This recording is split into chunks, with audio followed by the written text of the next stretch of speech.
Welcome to House of Track. I'm your host, David Ribich. Each episode, we have conversations around the sport of track and field with the people who make it so compelling to follow. At House of Track, we're focused on the people who make the sport so great and creating a community of connection within the track and field space. Wherever you're listening from, we're glad you're here, and if you enjoy the episode, consider leaving a review and following us on social at houseoftrack.hot.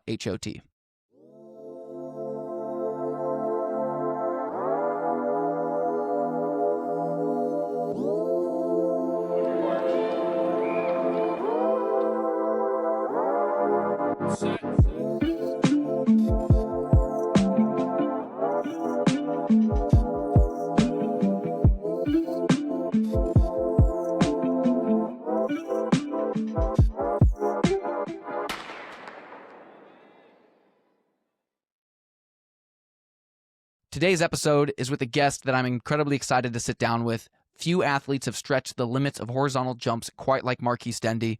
From Middletown, Delaware to the sport's biggest stages, Dendy's career has been defined by range, resilience, and longevity at the highest level. A 2015 U.S. long jump champion, his opening jump of 868 meters that season was the longest jump in the world under any condition in more than 5 years.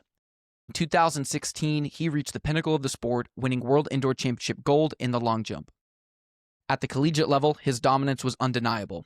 While at the University of Florida, Dendy became one of the most accomplished jumpers in NCAA history, sweeping long jump and triple jump titles indoors and outdoors, setting meet records and earning the Bowerman, which is widely regarded as the Heisman Trophy of track and field. Dendy has been a constant presence for Team USA, representing the United States at 10 major global or regional championships, including the Tokyo Olympic Games, World Championships, World Indoor Championships, and NACAC Championships. The international journey began as a teenager at the 2010 World Junior Championships and most recently continued at the 2022 World Indoor Championships, where he earned a bronze medal. This conversation goes beyond the distance and podium. It's about patience, identity, and what it takes to stay committed to the sport long enough to truly grow into yourself. Marquis, I'm out of breath, long-winded for a long jumper. That was How great. are we doing? That was fantastic. It was like, it's funny because I'm notorious for not knowing any of my stats. I think it's just like, I don't know. Ever since I was little, like, what I'm saying, my mom was like we had called her the librarian. She was the one that remembered all of our records. She wrote them down, stuff like that for me and my sister. So since then, I was like, you know what? There's gonna be a time where, yeah, I get to open up a magazine or a book and I'll reread them and be just as shocked again. But yeah, no, that was really great. It sounded great, for sure. So that was on point. I appreciate it. I mean, I appreciate you coming on the podcast. You're the first Olympian on House of Track, and I know that's always going to be some form of a goal for all the listeners and or just people that can Sure. kind of aspire to those types of things. But your Wikipedia page might be the most extensive that I've Really? seen for any track and Really? field athlete. I mean, I'm I gotta going look at it. through, I'm scrolling and scrolling, and what's cool is Wikipedia does based off finish position. It'll be like gold if it's first, silver if it's second, and you have so many decorated first, second, and thirds from your career. So I honestly just want to kind of jump in with that. Your first global appearance was in 2010. Yes, yes, it was. I remember that. It was Moncton, Canada. And funny story about that actually is a little insider. I stayed my roommate was Omar Craddock, Okay. and I ended up going to school with him. So then, I mean, he didn't do any tampering, guys. I definitely wanted to go to Florida. But no, yeah, so I connected with him. So when I ended up having my visit there, I mean, it was just, I mean, we just clicked. I mean, obviously we were true competitors. He taught me the ropes. A lot of my personality has blended between him, CT, and Will Clay. So I mean, they were my big three guys who I was always like looking up to at that time. And so, I kind of blended a lot of my style of jump and even just my personality when it comes to being on track based off of them. But it started there, and I remember I brought two left triple jump shoes, so I didn't compete in the spikes that I wanted to bring. I ended up bringing the Wow. wrong spikes. It was, I believe, it was a Canadian. Anybody, I think it was a Canadian that was staying in the dorms next to us that let me borrow his spikes, or it was just someone else who had Adidas Yeah. triple spikes. So I think I competed in those. and so but I wasn't too keen in jumping in those for the first time, Yeah. but yeah, it was yeah, so my very first one, blew it because I forgot I brought the wrong spikes. I think we were going and I remember I got into the car with Coach Welty at the time because we were going to the mall to go look for spikes. And so she didn't know me at all. Like, this was very early in my career. And so she probably has heard of me a little bit, but I probably wasn't hitting all the numbers that I should have been hitting. But I got there because I think I was um a junior. I think I was a junior in high school. And then my senior year is when all the magic happened. So yeah, I would know yeah, that was a crazy story actually. So yeah, I remember Moncton. That's awesome. And Welty, is that also University of Florida coach then? Yes, There, yep, she's still here now. pulling Yeah. up the bio, 18th season with the Gators, 13-time NCAA Division I national champion, 14-time SEC Yep. champion. That's Coach Seems Welty. it seems like the Gators, man, are no joke. Yep. Who I mean, I've talked to Grant on a podcast before. Who would be your Mount Rushmore Gator? Top 4. Ooh. See, I suck with history, so I don't wanna date myself. I know that there are obviously greats that came, but, like, before, like, mine, like, knowing, but in terms of, like, what got me really going to University of Florida other than its Yeah. amazing, academics, I Yeah, felt let's like it let's was make it a personal Mount Rushmore, so it's not yeah, necessarily personal about one, that yeah. that So, history. um I would have to put up Christian Taylor for sure. I mean, he was putting up crazy numbers, doing some things that us jumpers would always revere, running. He ran the 4, he did long jump, he did triple jump. It was like he was a bionic in terms of just a jumper, a pure jumper being able to do all that. And then I would probably say Jeff Demps, 'cause, he definitely was lightning fast on the track, and then he would be put on pads and be the same way, and, like, I felt like it was cool to kinda have the announcers always bring up track and field in those moments when he would break free and break down and run away, and they'd be like and, he's being coached by Coach Holloway, and, he's a 4x1, 9 this, 9 that, and it's like it kinda gave us our little bit of a shine during that time, Yeah. so I probably had to put him up there too. I gotta show some distant love. I'm trying to figure out there are a couple of guys that came through that I think were all-time studs on the team and that, like, made a difference or just was really good at, hard work ethic. Out Mark Parrish, he was really good. He was definitely, I don't know what he definitely did, like, 15 and up. He was a really good guy in terms of, like, I mean, a hard-working type of dude. Like, I couldn't slack off around him for sure. Like, I felt like if he was on the team and if he saw me cut a rep, it would be something like that to where, okay, I gotta stay on because he was just a workaholic. He was really, really good. And same thing, and that also blended into with, like, Corey McGee. She also was a person who was absolutely work ethic crazy, Yeah. and she was on my visit, and, we always had some kind words, and I remember her back in my team travels as well too. So, like that was also a person that, I was like, okay, I'm familiar with. So I was Yeah. always around Gators in some way, definitely around SEC. Yeah. So definitely adding her up there too. And then I would, I mean, Grant, that's definitely, I mean, look at him. Yeah. There's Yeah. that. Um, Well, no, I think that's good on the. I mean, like my bias is that like I don't know Gator history, so like most of those yeah, names I would have probably just been over the head for me. But I would have put down Grant, yourself, yeah, Anna Hall, and then Christian yeah, Taylor. Yeah, yeah, but yeah. that's more like more recently and like now like Right, how well, I'm yeah, I'm thinking, consuming. like, because 'cause I've But you're seen so thinking, many yeah, come through, like, cause I mean, yeah. I've never changed training camps, so, like, I've been here since my freshman year, so I've seen 2 different tracks.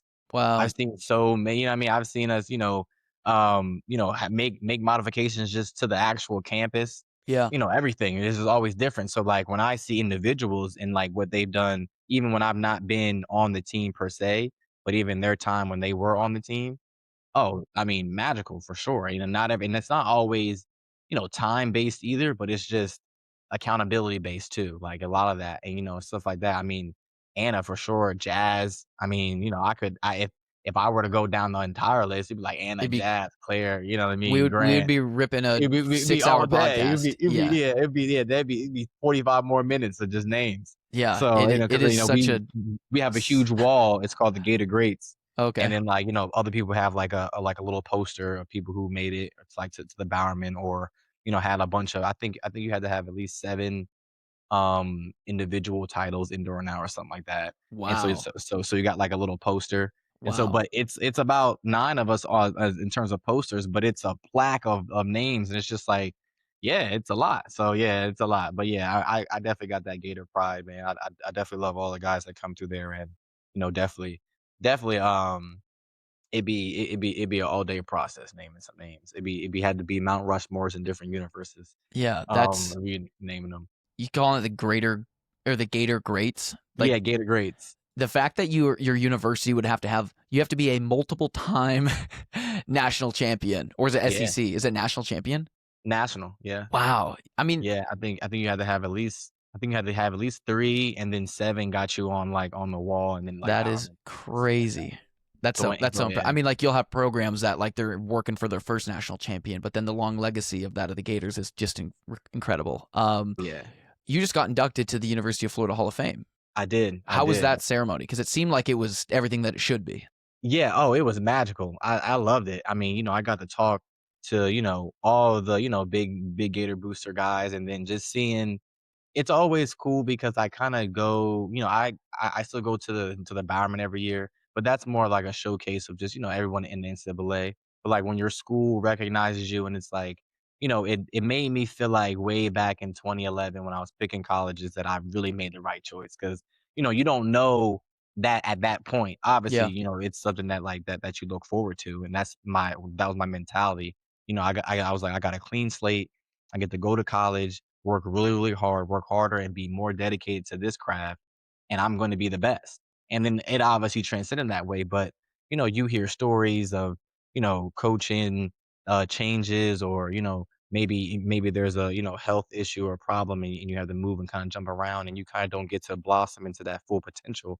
But it seemed like, you know, at that moment, it hit me that, yeah, this was the right choice, and, trusting the system, trusting that, trusting my gut. Because, there was a time where my freshman year, I was a bit nervous. I made it to 2012 Olympic trials. And it was my first Olympic trials. I'm like 18, and I was just like, but my coach that recruited me had left before I signed my papers. And so, I kind of go through that whole entire year in a pretty big rut. And then on top of that, Will and CT goes pro. And so I'm just like, "Oh, man, I thought I was gonna train with Omar, Will, and CT, and then have Coach Booth with me, and it was gonna be immediate, and I was gonna, get all this great knowledge that I got during my recruiting." Excuse me. But that didn't happen before I even stepped foot on campus. And then I didn't have a really good year. My freshman year wasn't good. I think I won SEC indoors, but NCAA outdoors I just scored 1 point. We won by 1 point, but I only scored one, and then had some injuries, stuff like that. So it was a really rocky road on that freshman year. And we got to the postseason. I had qualified for Olympic trials, and Coach Holloway calls me and he's like, you know, I understand your season, but just trust me. We're gonna find you another guy. We're gonna get you the proper coaching. We're gonna get your diet together. We're gonna get your health. You just gotta trust me. And I was sitting in my bed, just like, all right, I trust you. And then next year, Coach Pearson comes, and that's when it, kind of transcended. And so all that entire, you know, 4 years just kinda came through in those 2 or 3 hours that kinda just Yeah. I was reliving it, and it just was like, "Wow, I really this all, turned out the way that it should have been." And then I was like, "I'm so glad that I can have a story to tell that's positive." You know what I mean? Something that I can kinda share and kinda get back to the community that kinda shed some light. 'Cause, it seems like most of the time, negative stories about college and transferring and coaches moving kinda get, broadcast a lot more. But I can be a case in which, hey, if you do trust, there is still that possibility. There is still, personal possibility, but in in in general, you'll be able to, trust it, and then it can actually work out. And so I'm glad that I was able to kinda have that experience, because as vocal as I am, if it turned out negative, I've Yeah. been blasting it too. So Yeah, yeah, yeah. Imma do the same It'd be a thing. different tone of a podcast Yeah, right now. totally different guy right now. So, Yeah. I You I wouldn't be don't a think I Gator would be great. less Yeah, I don't think I'd be any less of the talkative person, but I would be very vocal. So I'm glad that I can now be the same amount of vocalness in a Yeah. positive case for sure. No, that's awesome. And like, yeah, looking through your stats, I think there's an apparent um, rise in, I would say, your confidence and your trust within that program. And I can only imagine too, because, when you're 18 years old and you're going to university for the first time, you're navigating sport for the first time. You're also Yeah, navigating life for the first time. And there's a lot of yeah, change, a lot of identity, a lot of growth that just has to happen and occur. And when we're looking at your 2012 season for NCAAs, you're right. You win the indoor triple jump there. You get seventh in the long jump. You get 20th in the outdoor championships triple jump, 10th in the outdoor championships in the long jump. 2013, you win the indoor championships in the long jump. You also won SECs. You get second there at conference in both the triple and the long in 2013 as a sophomore.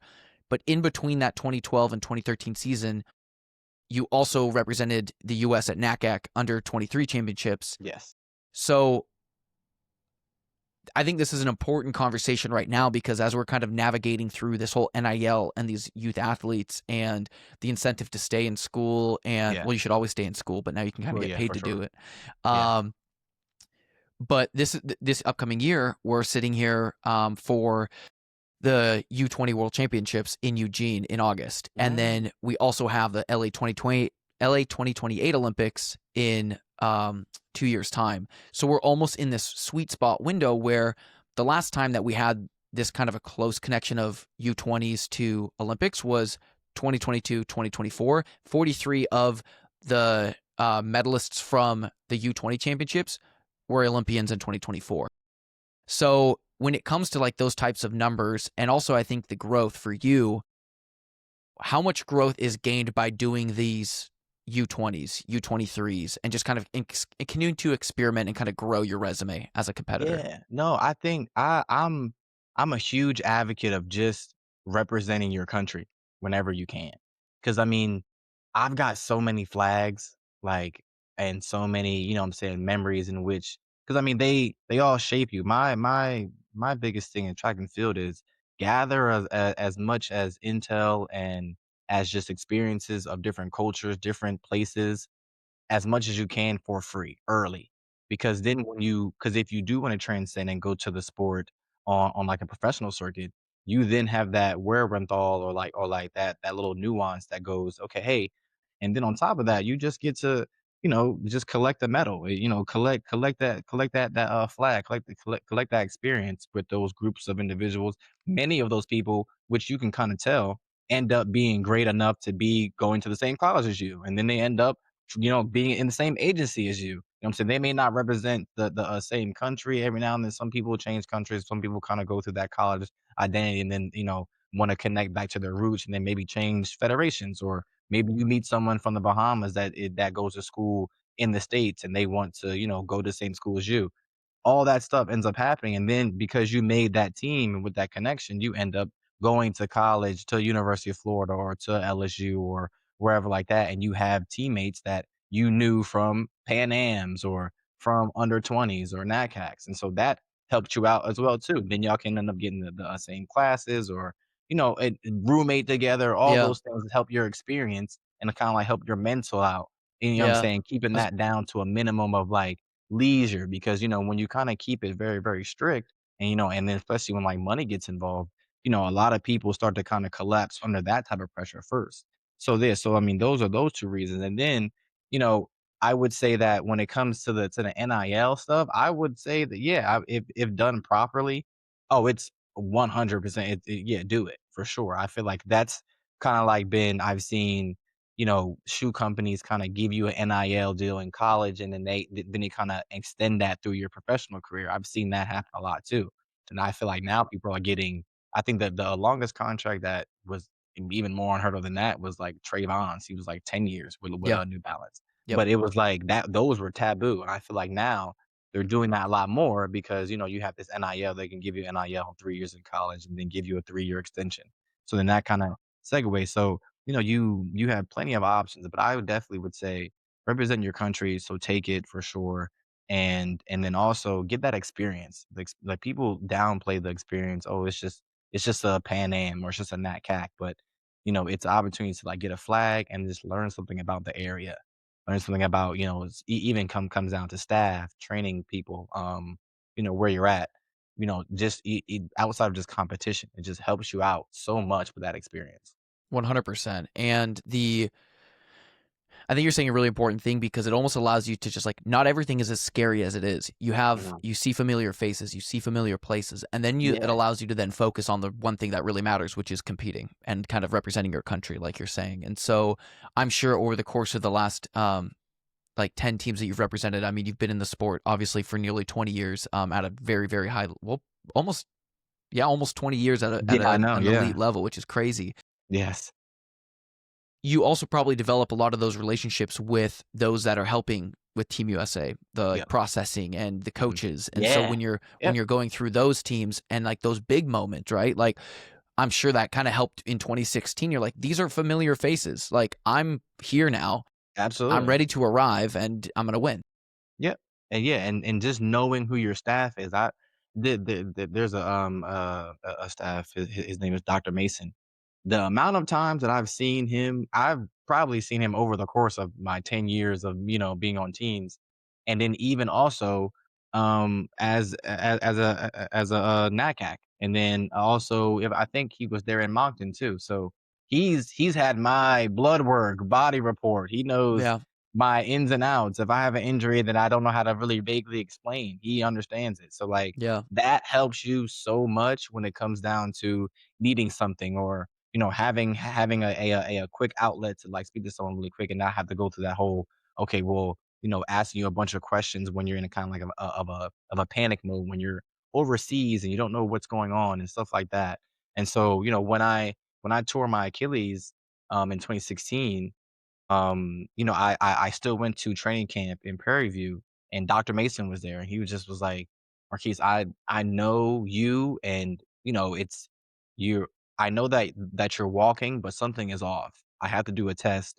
I don't want to send you to Rio and do all this rehab, thinking that's just like because I thought it was just a regular calf strain or tear because I was able to still walk, but it turned out that it was a partial Achilles tear, and that partial point was only allowing me to walk and limp, but I couldn't Yeah. run at all. But I didn't know When that. was that? Was that before the trials? Was that after the It trials? was during, like, I got 3rd jumping and tearing my Achilles. And Jeez. so, yeah, I think I jumped 8:42, and then, Will Clay jumped 8:42, he taught me, but I think he got a windier run, so I still stayed in 3rd in contingent. I went to go respond to that jump, and then it just felt like someone hit me in my calf, and I just kinda, like, slowed up, and it was weird because I limped and I walked all the way to Coach Peterson. I was like, I don't know. I can walk, and I don't think it's my Achilles. It must just be my calf. I got tests done that day, in Oregon, and they was like, yeah, they did MRI. They was like, yeah, it must just be a calf strain, but it was still swollen. It was just a Yeah. misread. And so I'm doing, this Olympic trials. Olympics is until August, so this is June. So for about a month, I'm doing rehab. I'm getting PRP, and so I'm doing all this stuff to kind of, just get ready in about 4 weeks, which I thought I could do. I get to training camp, Dr. Mason stops me, does a Thompson test. He says, "Yeah, you can't move." And I was like, this is crazy because he's like, "You're basically willing yourself to move off of one singular strand of this piece of Achilles. Yeah. It's like a But frayed you rope. gotta." Yeah, and so it's a small single thread. I can't send you to Rio, and then you try to run, and it rips even more, and there's no medical facility down there. So turns out he's completely right. I go see a guy. He ends up he was the same guy who has treated Shaq before, I think on the same kind of like Achilles injury. And so he knew what to do. So he fixed me up. And in about 4 months, I was able to walk and run and jump. 6 months, I was 100%. And then I made the 2017 team. I was out of shape, but I still made the team. The So so you get third and then Will replaced you on that team for Rio. no, so Will had a windy mark. So his mark wasn't. He only made it there for a triple jump. I was able to select, Michael Hartfield. Okay. He was the one that got 5th, um, because he would be 5th based off of the like, how Yeah, how yeah. it was lined up, but he was the only one that had had a legal Legal mark. blend. Yeah. Right, yeah, like a legal mark outside of the meet. So yeah, so me and him, I had DM'd his coach, and because I had to like do like a formal like withdrawal and say who I wanted to select, and so then that was that. So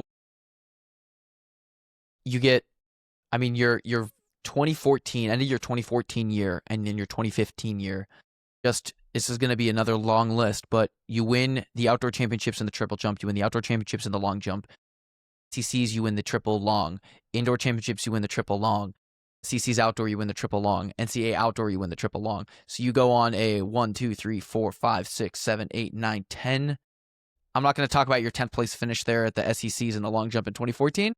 Right, yeah, that was the stunt, and then that had triggered me to then win all of the 14, the Yeah. 15, Yeah, 'cause yeah, yeah. I had a Perfect. surgery. That's where my labrum. Okay.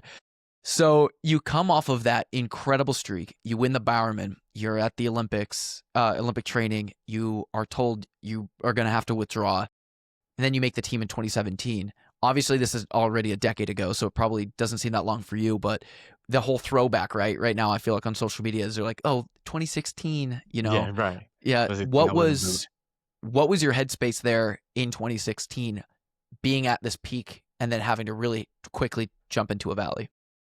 Um, I mean, yeah, because it was crazy because 2016 was gearing up to be a really nice year because I win gold, and so on American soil, and then my triple jump's getting stronger, I'm getting faster, and then I go to Eugene to do, um, a diamond league there. I do triple jump, and I roll my ankle, and that was actually the start in which 'cause I rolled the ankle on my left leg, and then I put a lot of pressure. I kept limping. I was on my other leg, on my right leg, and that's the leg that actually tore. Mm, So, and then I didn't know that then at the time, but obviously now it's been some time, so I went back, and so I guess now fast forward to the 2016 at like post tear, I'm thinking, how did this happen when I was in the best shape of my life? So I just started to keep going backwards. I went backwards every single day, and so while I'm getting assessed, everyone's looking and asking questions and all that stuff. I'm just in my head, just keep going back each day because I had a mental log of every single thing that I did because I told myself, I was like, I'm now going to apply all the things that, I learned in college and I'm going to actually do all the 1%. I was like, I'm not going to be in any, like, I'm going to just do this 100%. You're going to get 100% of me. And so January 1st, to March, great, because I end up winning gold there. I'm like, okay, cool. All right, everything is going according to plan. And then, so then I end up finding the point in which my situation changed. Is that was when I rolled my ankle, and so um, at that point, that's when. And don't look it up online because if you look up Marquis Dendy rolled ankle, it is terrible. My ankle is okay. on the ground.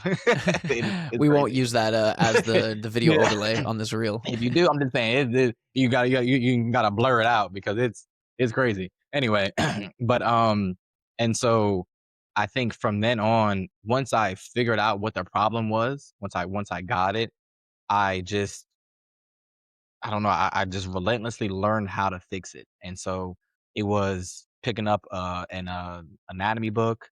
It was reading in like, I had about a year, but really like 8 months to just really just learn my body, learn supplements, learn what I need to take, learn how much sleep I need, how to track my sleep, so that's when it kinda set a new, I guess, fire under me, and then I told myself, I already had a predestined date to be done track and field, which was 2028. I was like good, bad, or indifferent.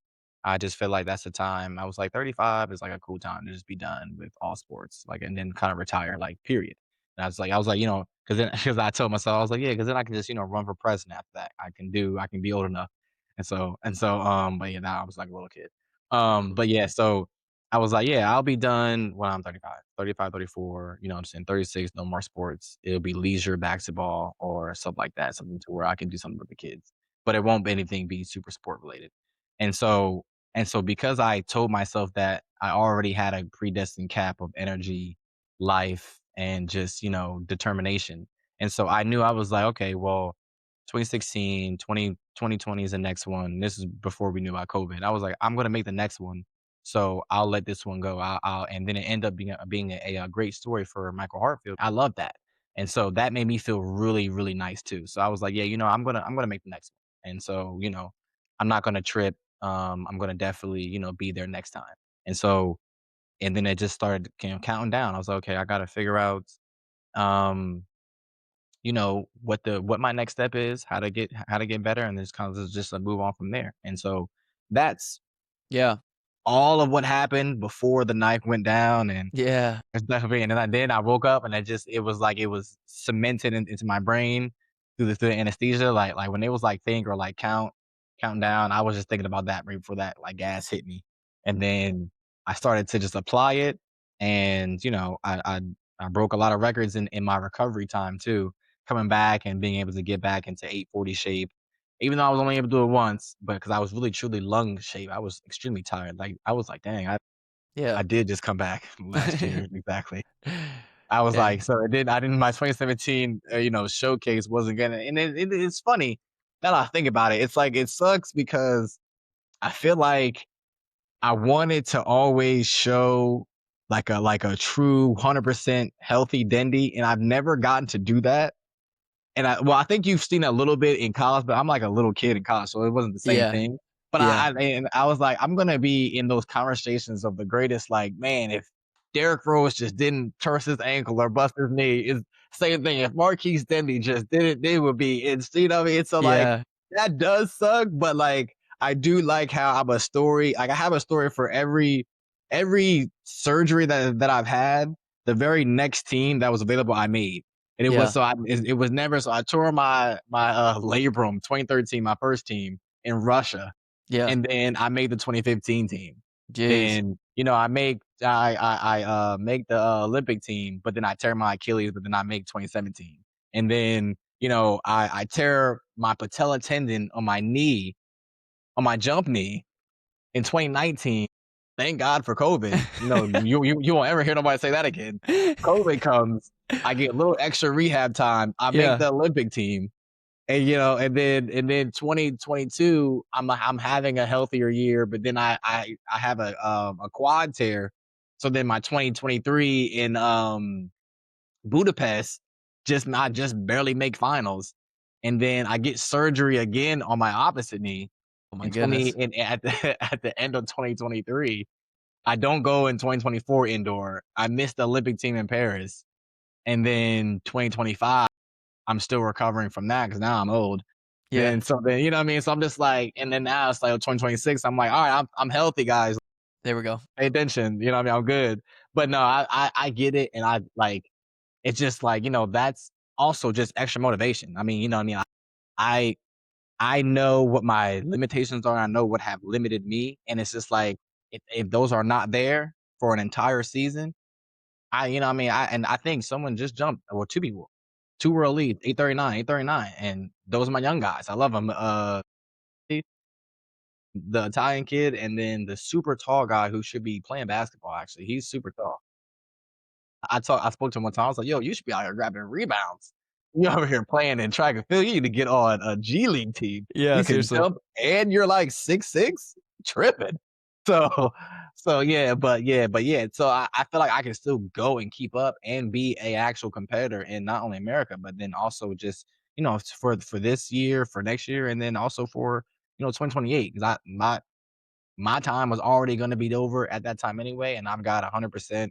It's just a matter of just staying, in a nice ambiance, in a way in which I can stay healthy, because I know that my mental, my physical capabilities are not in the way. But yeah, like, and then I also like being an advocate, like, for people who pretty much can't speak, or like have had to, exit the sport abruptly, or may not have been able to, fulfill all of their like goals or dreams, stuff like that, because of just an injury that kind of kept them away. And I kind of like being that beacon of light or hope, because, all that kind of gets passed down. It gets, what I'm saying, gets transcended. I went viral one time for one of my famous quotes. I think it was during 2016. It was like, I don't really know, summing her up, I was like, I don't really know what my entire career would be, but I'm doing this just to live forever. Just to be immortal beyond my flesh and skin. Because when someone, dies, that's it physically for them. Yeah. you'll always still remember, Steve Jobs. You know what I'm saying? You always still remember Martin Luther King, Malcolm X, because those guys are immortalized based off of what they, left behind. And so, you know, guy that's jumping in the bucket hat who's had a million surgeries and still makes it, still gets up and grows. That's that motivation that I can give to the youth, or even to anyone else who's just entering the sport and feel like, oh well, I got hurt in high school. I was kind of fast. I don't think I can train and kind of make a team. And you can look and be like, hey, at any point, as long as you're dedicated, you have a particular set of resources and a motivation, it can be achieved. And so that's what I like too as well, and that also keeps me going too. So it feels good on that part. I mean, that's incredible. And I mean, I think that's really what the point of all of it is. Like when you talk through transcending the sport, I mean, I was one of the casualties of I needed to hang them up just for financial reasons, and of me just thinking through like, Same. am I and I've never heard an athlete have a predetermined like deadline, like just that far out. Because I feel like when did you know 2028 was it? How old were you? You Um, said since you were a kid, or like you said you were yeah, so younger. I think when I first my first team was, I went to Puerto Rico. It was like some NSSF, National Scholastics, something like that, foundation team, and it was like a small, like, little Puerto Rico team, and then that was my first international trip that I didn't have to pay for, and it would they gave us USA gear, we got to run and jump in Puerto Rico. It was amazing, and then it was cool because they only selected you based off of your high school marks, and it was, like, only, like, of the best.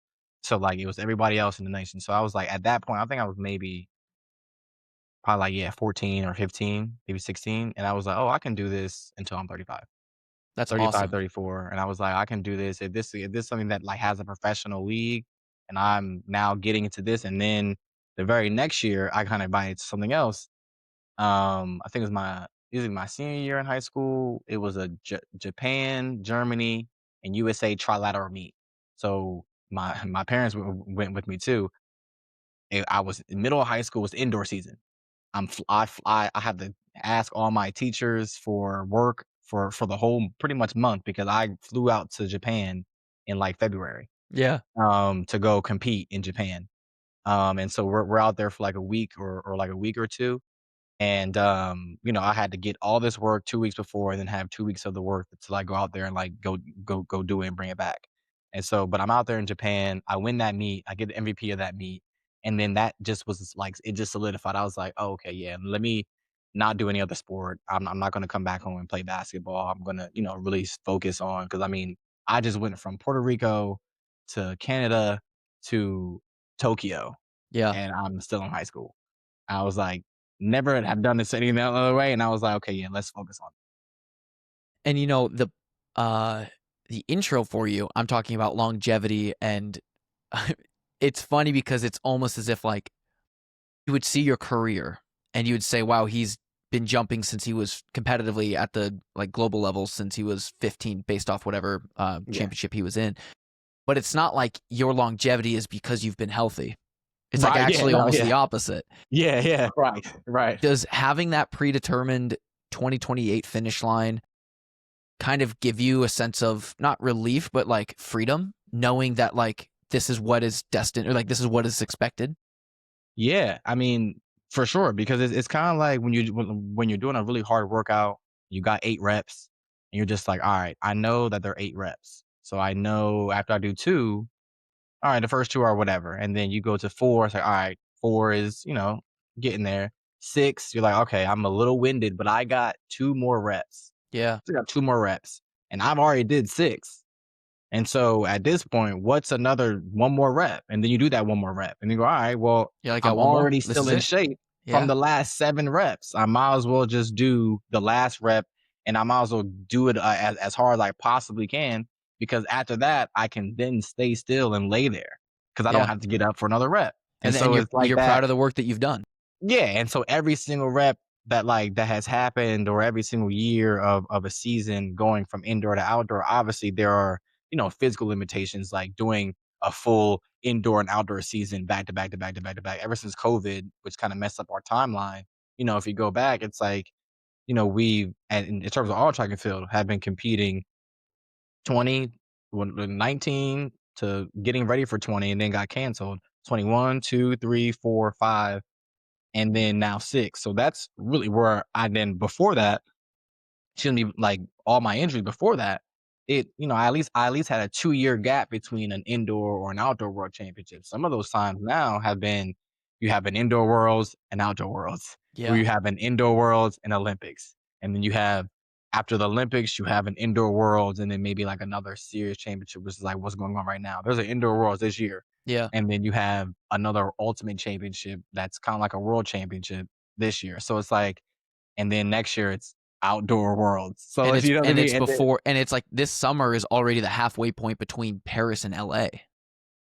And exactly. so you're like, But yeah, and so like you look at that and you go, dang, that's probably why I'm also getting in an injury situation too. So it's because like, every and year then has that significance.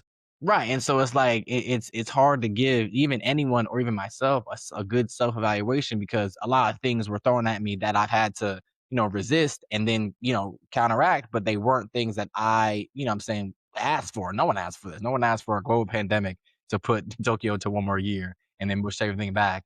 And then, and Well, then you kind of also asked for it, you kinda asked right, for I it. did ask for it or not ask for it. I welcomed it. I was okay, Yeah, 20 cool. If we're 2019, you're like, "Oh, okay, I'll take it." well, dang, you know what I'm saying? You tell me that I get a maybe another year, I'll take Yeah. that. Yeah, So, you'll take yeah, that. so right, and so it's like, one of the greatest things that could happen to me is just being able to be available. And so it and so because I mean, I had this thing where I was so disappointed in, like, my performance, but then I kept forgetting that, Marquise, I mean, you've had surgeries, like, you know what I'm saying? There's no you know what I mean? Like and so because I even psyched myself out, like, if you ask my coach don't ask my coach, but if you ask my coach, he'll be like, "Marquise is insane." He like because they were all there after my knee surgery. I was so ready to get up and go, I just started to get up and actually turn around and start trying to walk. The entire hospital came and ran and tried to pin me down. They thought it was insane, but it was because in my like I said before they put that gas on me, I was like, all right, the first thing I got to do is work on my mobility. I have to work on bending my knee. I have to work on getting around and kind of like doing all of my stuff, but obviously not immediately after surgery. So it was just like built into my bone and my cellular structure to be like, okay, I gotta focus on the very next thing. And so that's a lot of came from my dad, from my mom, just like from my culture of like, my entire household. And so and I say all that to say is that like that's what just like is gonna be the only driving factor when you kind of deal with all those stresses. So like when you finally like after I had surgery, I was like, "Oh, I finally feel good." Like, Yeah. I don't have to wake up and it feels like glasses in my Achilles or Yeah. my knees are still in the bed. I looked forward to that feeling and then being able to lift because I still lifted 100%. I still went to practice and competed 100%. I just would be limping on the way out or I'd be too sore to kind of practice the very next day. And so now, even at my big age of 33, it's like I'm going to practice and I'm feeling really, really good because I'm so used to pounding and hurting myself or doing something like against my actual nervous system that I can finally go and practice really, really well. And so because I looked forward to that feeling of being able to just walk regular, it allowed me to go through rehab, appreciating all the little steps, like being able to, bend my knee or stretch and not feel like I'm in pain. So like those are one of the things that I feel like, and it's all mental. You know what I mean? Like because like most people kind of can get scared from surgery and be like, oh, I don't want to lift, I don't want to re-injure it. That wasn't my idea at all, which, it could be selective, but my thing was, I can't wait to get to the point where I can do this normally, and Yeah. I can finally, you know what I mean? I'm a tall guy sitting on the toilet, bending my knees at that point, it would hurt. I'm like, "Yo, Yeah. there's be no need, I gotta stretch my legs and sit like this to go use the bathroom," like, Yeah. and so there'd be stuff like that to where, man, I always joke around with my coach, like, "Man, I just need knee surgery and just get new ones," and then I end up getting knee surgery tore my patella, and then I got a scope surgery on my other one just to get it cleaned up.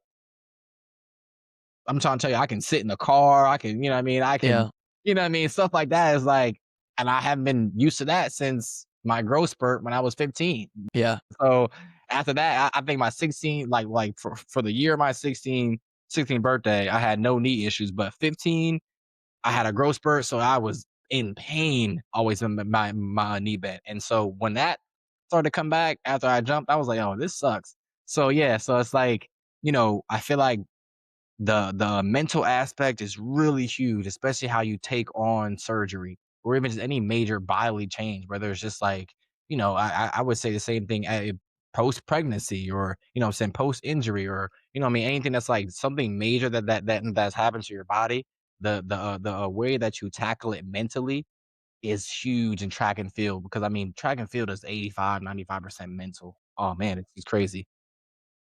So, I mean, what's crazy to me about this is we've never had like I said earlier before recording, we've never had a conversation. Like this Yeah, is right. actually our first time having a Yeah, conversation, and it I wish that we just keep going and going and going. And so I can let you know, hopefully, depending on how many listens this gets, I'm sure your parents or people will tune in, oh, but yeah, of maybe course. if you get more than 5 listens on this episode, we'll try to do another episode maybe down the road in a little bit. I got you. Yeah, no, yeah, Um, we're gonna get more than 5. We gonna get more and but you're talking about the sport being mental, and what's important for House of Track is it's not House of Distance Running, it's not House of Running, it's not House of Track events. It's like I want to be able to cover field events too, because I think it brings such a different element and such a different sport to the community.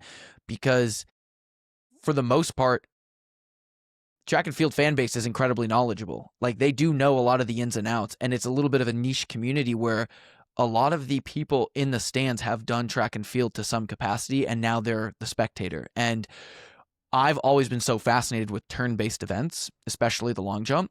Mhm. And when you're saying it's 85% mental, with my experience being in that of distance running, you get to kind of watch everything unfold and happen in real time of like, oh, this is their move, this is how they're going, this is too soon, and it's your brain turns off, and that's normally when the best results come.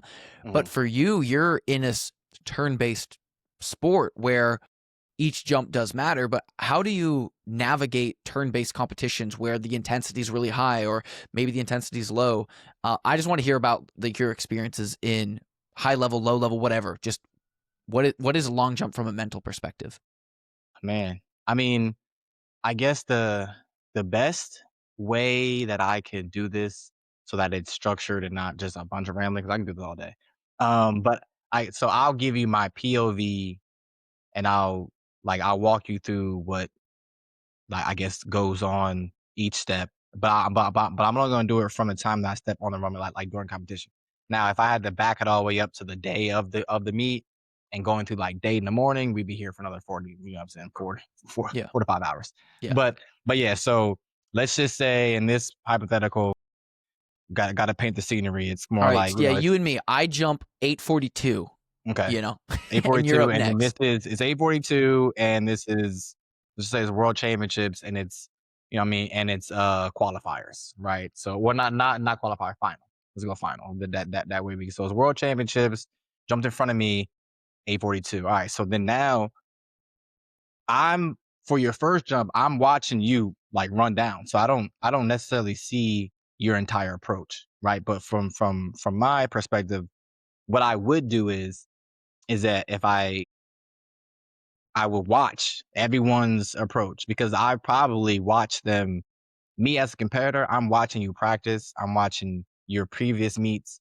Um, if I could know your language enough to know what your coach is giving your cues on, or even what they're mouthing, I need to know that because I need to know what in the height of the moment, what is going to be your flaw, right? Because there's going to be a like in the long jump, there's always it's like a climax of energy. So right, so you just jump 8:42 and you let it off. All right, so that means you started the energy at 8:40. So right, so 8.4. So you start at 8.4. Now it's everyone's job to either stay at 8.4 energy or bring it down with a 7 or like a 810 or like a 790. But everyone's going to want to stay on an 8.4 level of energy, right? So I'm behind you. So then now my heart's racing. I go, okay, what does it take to jump 844, right? And so then I look down the runway and I map out, in frames, okay, what that will look like visually running down the runway, perfect form. Um, the right amount of applied pressure when I'm taking each step. So as I'm about to, get into my, you know, doing my like rock and like in a routine, I know, okay, I starting on my left leg, my right leg has to have X amount of, pressure and force so that I can bring this other one and double it and then double it and then double it. And then when I stand up, after I'm done counting, I go 1, 2, 3, 4, 5, and then at the fifth step or the fifth count, I'm now up and running. I should see the board, and then at that point, that's when everything slows down. It's like a slow motion. At that exact moment, it's really weird. And it happens. You can ask any jumper after they are done driving and they stand up. It's like things start to slow down.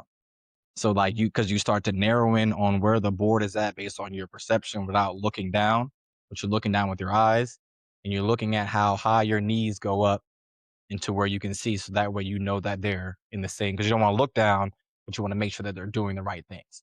And that's thinking about your dorsal flexion, whether you're flexing your toes and your spikes, whether how far back your arm is, if it's straight, if you curled it, if you're clenching your fists, all those things are thought processes from the eyesight down, but you can't look at it. So you have to just kind of know that you're in right form without looking.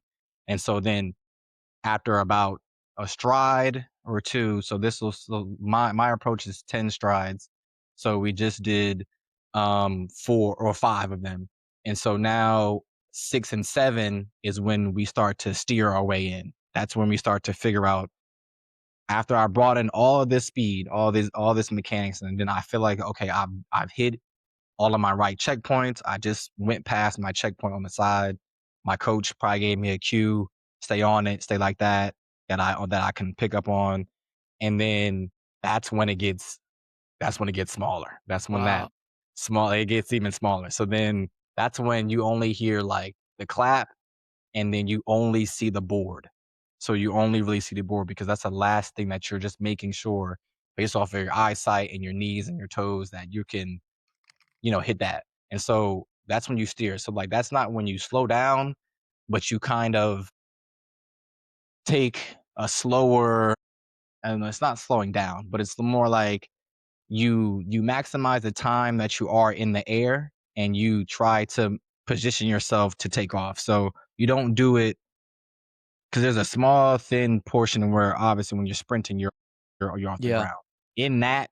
In that space, that's when we're shifting our body to be in a position that's when we kind of go on our toes a little bit to kind of brace. Some people actually go flat-footed too, to give that power, but I don't do that because I'm a little tall, so I don't want to. So I kind of break a little bit, but I don't, because I kind of tap my toe to give me like a false stride, so it Yeah. goes right underneath me. And then that's when you set up your penultimate. So then that's when you get ready to then shift your weight, kind of, reverse yourself backwards, stand straight up. And then at that point, that's when you have to let go of steering, let go of looking, and you have to just trust the fact that you're in the right spot. Wow. And this is where you're usually, for me anyway, I foul centimeters, like in Worlds in 2022, when I fouled by 2 centimeters. And that was a winning jump. Not gonna talk about that, but that's where you usually want to cut your toenails, or you want to have a smaller shoe, because that's when you're in the portion where whatever your natural way in which you plant and take off, mine's just a little bit out. It's not as unleashed me because I like to get here and then really use my strength to kind of go through.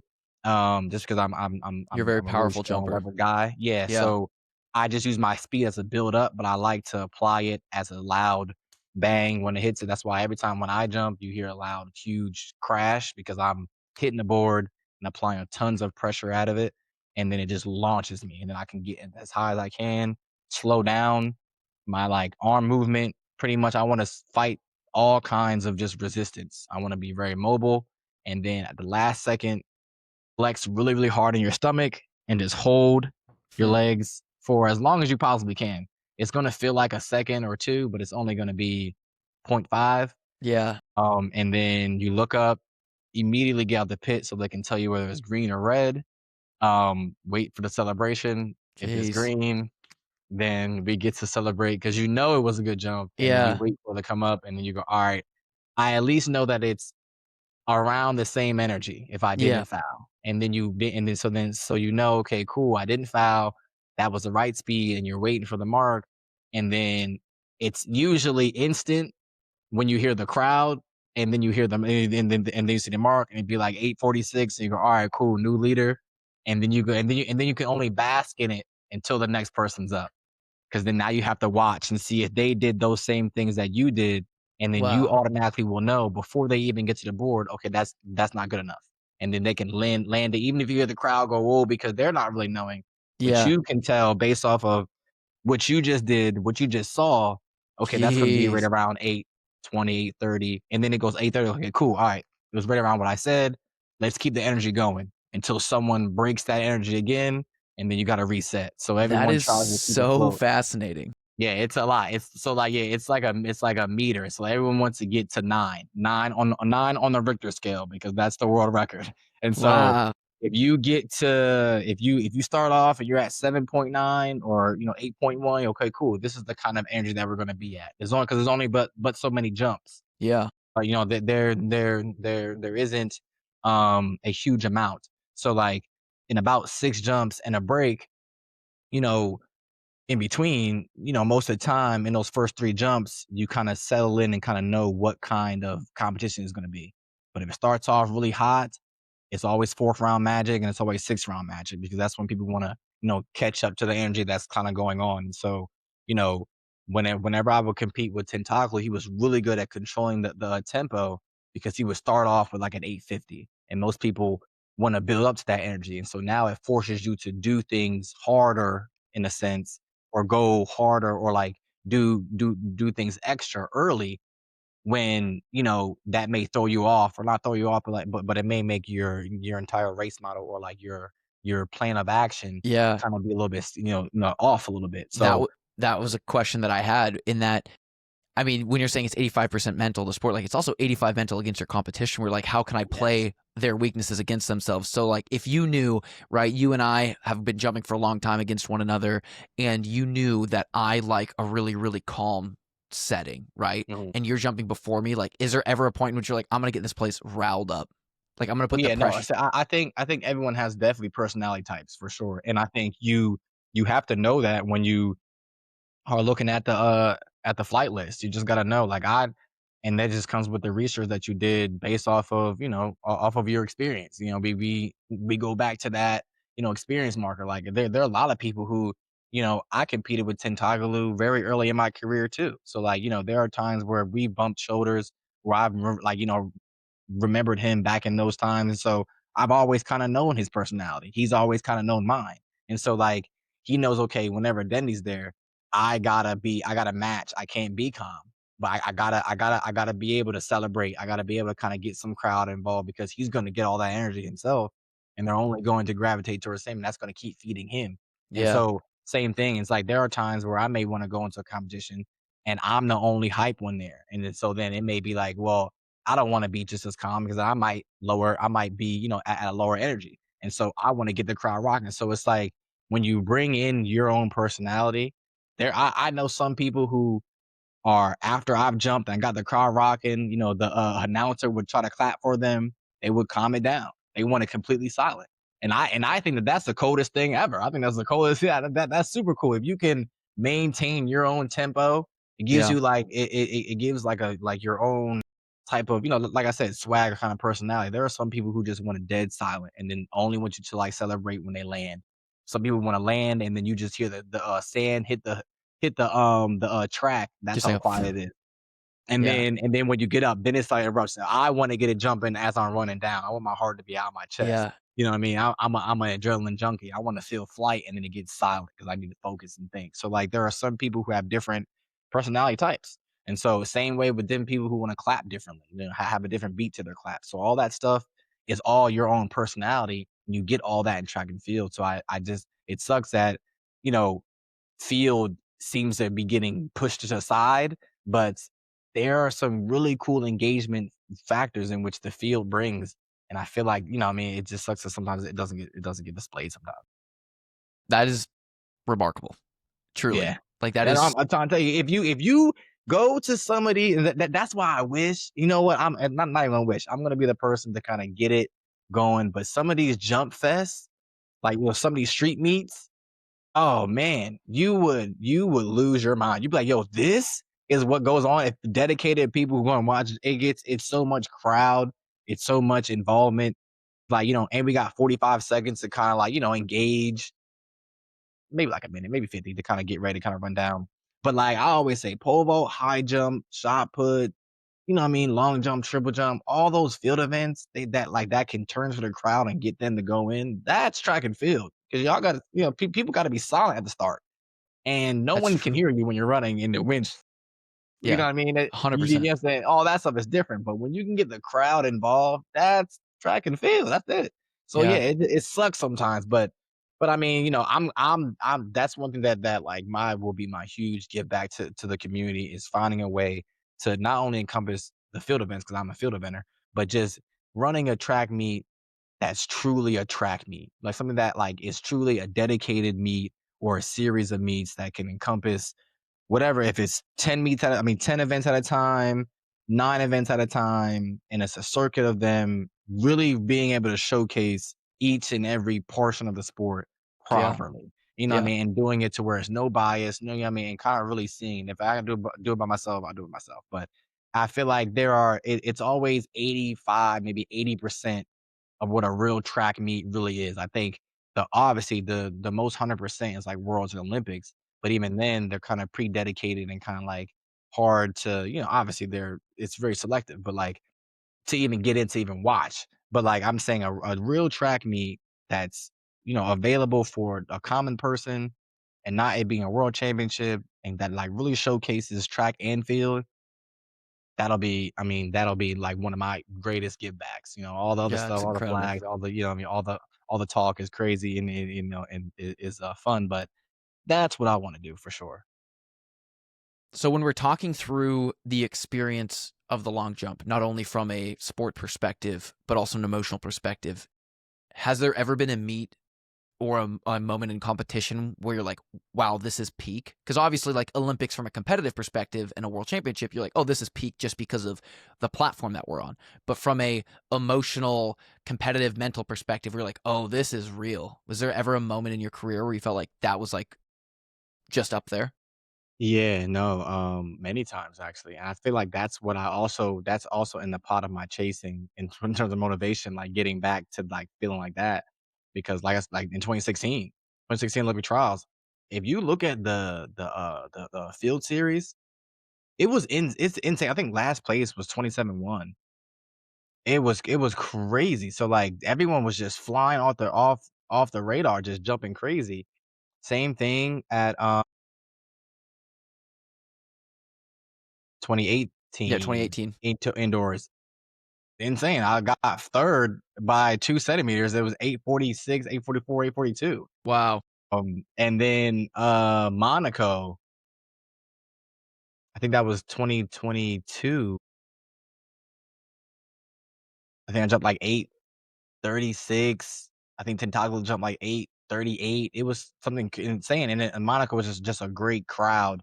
And like again, it speaks on that energy part.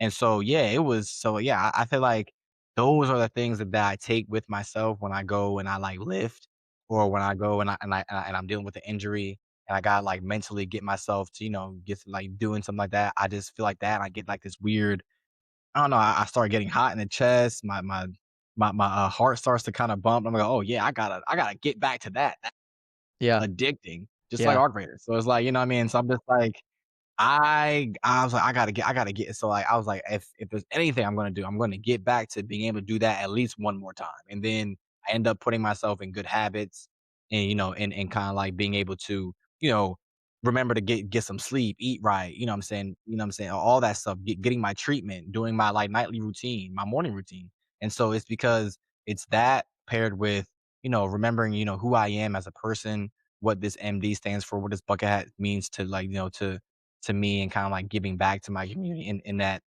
sense. So it's like, that's in there in terms of motivation, because those moments I just look back and go, dang. And then it sucks because I don't think there's any recording of the 2016 Olympic trials. I don't know. I tried to find it just to go bring it up because I always talk to people about it. They go, "Man, I never seen." I was like, "Yeah, I know. You're."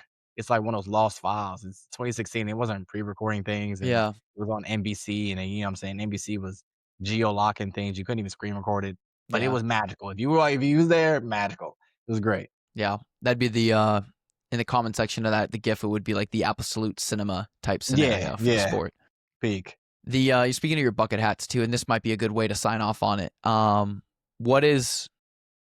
What is like the Marquis Dendy plug in that of your bucket hat? You know you really talked about like your vision of giving back to the community. You talked about your timeline there in 2028. It's like, how can you plug yourself on like, this is who I am, this is what I represent, this is what I'm about. So what is your pitch? Like, what is the Marquis Dendy pitch? Um, I think a lot of it can be summed up in just resilience. I think in every single phase of my life, I've had to overcome and endure things that, were just placed in my way, things that I put in front of myself on purpose, whether I did it, if I did it purposely or if I did it unknowingly. So it's like, and every single time I was able to calmly, collectively assess the situation and make a step from there. And it was never anything too hasty, or calculated. You know what I'm saying? It was definitely calculated and never something that I just jumped on an impulse. So I think that what surrounds me and I guess my identity about this hat is that, you know what I'm saying, once you put it on your head, it's locked in. Everyone always asks, "How's this hat?" "Oh, come on, I have to do it." I always say, it's my hair," but it's like, you know, it's a part of my will to keep it on. I know for a fact that that it can't come off. I gotta be locked in. It can't come off when I jump because if it does, I'm gonna lose points. You know what I'm saying? Then I'm gonna lose, well, not really points, but just lose distance. And if at any point this is, easily loose, then that means I'm not tight with my own, you know what I'm saying, mental or my own fortitude. So I use this as a way to where when I put this hat on and you see me on competing, it's because I've got my ish together. You know what I'm saying? Yeah, that's Everything is so locked cool. in because that's what that's what it is. You know what I'm saying? So like, when you have many hats and you wear different ones, whether you're, a teammate, a brother, you know what I'm saying, a father, a coach, teacher, all those things, advocate. When it's time for you to put this hat on, it's gotta stay on. It's gotta be locked on. It's gotta be locked in. And so that's my definition of like resilience and security, um, and just kind of being one within yourself and knowing that, okay, look, this is what this means for you, and you know what it means when it comes off. Kind of like a crown. I mean, you don't want to lean too far forward and it falls off, but at the same time, you should have been able to fit it in the first place. You know what I mean? It shouldn't be too loose for you. You you shouldn't be in a space where you're not ready to put this hat on and kind of have it locked on. And so that's what that means to me. And that's why I lift with it. I jump with it. You know what I mean? I keep it on my head. I know how it's going to stay on my head. And so, and then it just kind of transcends no matter how far I jump, no matter how short I jump, it's going to stay on my head. Insane. There it is. That's me. Yeah, what? That is insane. That's me. Okay. That's been me since I was 8. Wow. You've been manifesting it, you've been building it, and I think that everyone can agree listening to this that you are transcending the sport. And Love you're it. you're pushing it further and no pun intended, jumping further than anyone I think has jumped before in terms of like building. And man, I'm excited. I'm excited for you. I've always Yeah, been a thank fan you. of you. Hopefully after this you consider me a friend. You add me on Steam or Absolutely. whatever, and we can Yep. you Add me hit it for up. sure. Yep. Check the But sky. Had pound sign 4,000. That's me on art, and then added. Sick, we can man. run it. We can run it Perfect. for sure. I appreciate you coming on the podcast. Is there any other like dying things that you want to get off your chest on the episode? Not that this is therapy, but No, I mean, just stay tuned for me. I know I treat I always do, track and music or sports and music always kind of go together. I know I put up 2 bad albums, but I'm trying to tell you this next couple of albums are gonna be really good. So, follow me on my OnlyFans, not for that. It's just I'm on there playing the game. That's why I do a lot of giveaways too. So no one has really qualified for giveaways and stuff like that. But follow me on there. I give stuff away. I pull Pokemon cards. Cool. I'm a nerd, Yeah. so get me Love on it. that. So I mean, that's pretty much it. Just like I'm trying to bring some more personality of me because I'm a really personality guy. But when like in the sports, it's You got to always be locked in. yeah, I'm locked in. Yeah, my Exactly. hat's on. You know what I mean? But Yeah. I play the game without my hat on. I pull cards without my hat on. So it's like Love it. that's So yeah, follow me on there and Twitch too. Get me right. Enjoy some other talks. We can have these conversations all the time. On other platforms. And obviously, so with my main man here again whenever he Yeah. feels like it. So, Appreciate that. yeah. So yeah, Yeah, and that's once good. once That's you come me. onto the podcast too, you become a House of Track athlete. I did have to change that folder on my computer because I had a folder that said hot athletes, and then when I started filling that out, I go, yeah, this might look a little suspect, so I'm gonna have to change it to just House of Track right. athletes. But you're I a got hot it. athlete. You know what I mean. And with that, if you're an active follower of the community, now that Marquis has been on the show, every time he posts for competition, we'll make sure to retweet that and put that out on our profile too, so you can follow along on that active journey, so we can continue to tell your story as it's being told there athletically through social platforms. So again, greatly appreciate you coming on here, setting the scene for the field events being covered on this podcast. So thanks again. Absolutely. Thank you very much. Thank you for having me. Appreciate it.